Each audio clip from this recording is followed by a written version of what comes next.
అందరికీ నమస్కారం. పిల్లలకి శారీరకంగా మానసికంగా మంచి ఎదుగుదల ఉండి మెమరీ మరియు కాన్సంట్రేషన్ ఇట్లాంటివి బాగా పెరగాలని ప్రతి తల్లిదండ్రులు కోరుకుంటారు.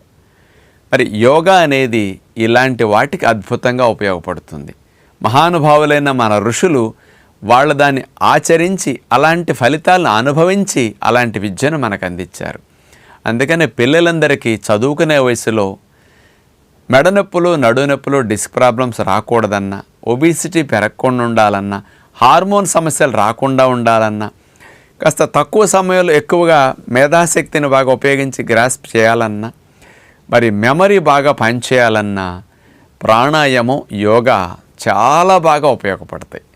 కానీ తల్లిదండ్రులు పిల్లలకి ఏ వయసు నుంచి నేర్పించాలి అంటే 5-6 సంవత్సరాల వయసు నుంచి ప్రాణాయామం అతి ముఖ్యంగా, ఆ తర్వాత కంటి వ్యాయామాలు, ఆ తర్వాత ఇలాంటివి కొన్ని సమస్యలు రాకుండా కొన్ని ఆసనాలు, వీళ్ళకి ఫ్లెక్సిబిలిటీ ఎక్కువ ఉండేటట్లుగా కొన్ని చక్రాసనం, సర్వాంగాసనం, వస్ట్రాసన్, ధనురాసన్, అట్లాగే గండభేరుండాసన్, అట్లా అనేక రకాలుగా యోగ నిద్రాసన్, ఇలాంటివి వయసులో ఉన్నప్పుడు నేర్చుకుంటేనే వస్తాయి.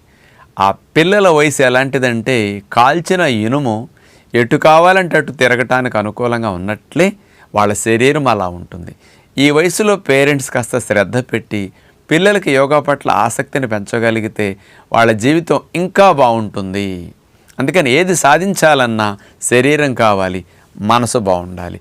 ఈ రెండింటిని మంచిగా తీర్చిదిద్దటానికి ఉపయోగపడే విద్య యోగ విద్య. అందుకని మన పిల్లలకి దినచర్యలో చదువుతో పాటు, వినోదంతో పాటు, ఆటలతో పాటు యోగ విద్య కూడా ఒక భాగం కావాలని పేరెంట్స్కి దీని పట్ల ఆసక్తి పెరిగితే మీ బిడ్డల భవిష్యత్తు ఇంకా బాగుంటుంది. కాబట్టి ఇలాంటి శ్రద్ధ పేరెంట్స్ అందరూ పెట్టి పిల్లలకి చిన్నప్పటి నుంచి నేర్పిస్తే బాగుంటుంది. మాకు స్కూల్ డేస్లోనే మా పేరెంట్స్ మరి యోగా విద్యను నేర్పించేశారు. అందుకని నేను ఆసనాలు చేసి మంచిగా 4-5 అంగుళాలు ఎదుగుదల ఆగిపోయిన వయసులో ఎదగటానికి యోగా చేసి నేను సాధించాను అనమాట. మరి అంత చిన్నప్పుడు ఫౌండేషన్ మాకు ఆ రోజుల్లో వేశారు కాబట్టి దానివల్ల మేము ఎంతో హెల్దీగా, ఫిజికల్గా, మెంటల్గా స్ట్రాంగ్గా ఉండటానికి ఇంత మంచి అవకాశం కలుగుతుంది.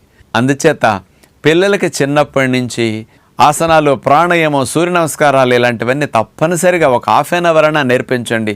వారంలో ఒక 5 రోజులైనా యోగా కోసం ఫోకస్ చేయండి అని విజ్ఞప్తి చేస్తూ నమస్కారం.